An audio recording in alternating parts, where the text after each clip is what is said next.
పాత బస్తీ గొడవలపై నిన్న ప్రతిపక్షాలు ఫిర్యాదు చేయడంతో గవర్నర్ నరసింహన్ దీనిపై ఆరా తీస్తున్నారు. ఈ అంశంపై గురించి వివరించేందుకు గవర్నర్ను కలవనున్నారు సిపి మహేందర్ రెడ్డి. దీనికి సంబంధించి పూర్తి వివరాలు మా ప్రతినిధి సోమగోపాల్ అందిస్తారు. సోమగోపాల్, ఈ సిపి మహేందర్ రెడ్డి గవర్నర్ను ఎప్పుడు కలవనున్నారు, వివరాలేంటి?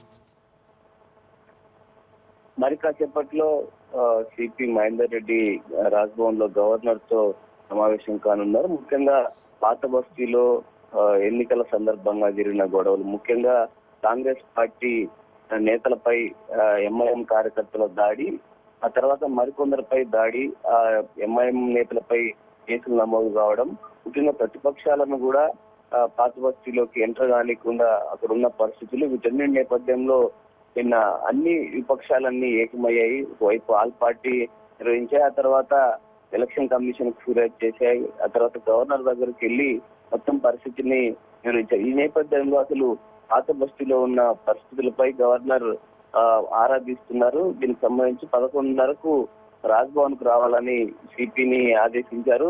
అక్కడ ఉన్న పరిస్థితుల్లో ఏమైనా మార్పు తీసుకురావడానికి, అలాగే ప్రతిపక్షాలు కొన్ని అంశాలను లేవనెత్తే సెక్షన్ 8 లాంటి అంశాలను కూడా తెరపైకి తీసుకొచ్చిన నేపథ్యంలో ఉమ్మడి హైదరాబాద్ కు గవర్నర్ గా ఉన్న నేపథ్యంలో ఈ అంశాలన్నింటిపై గవర్నర్ వివరణ కోరే అవకాశం కనిపిస్తుంది. భవిష్యత్తులో ఇలాంటి జరగకుండా ఎలాంటి జాగ్రత్తలు తీసుకుంటున్నారు దానిపై నివేదిక కోరే అవకాశాలు కనిపిస్తున్నాయి. Kalyan, thank you Somagopal.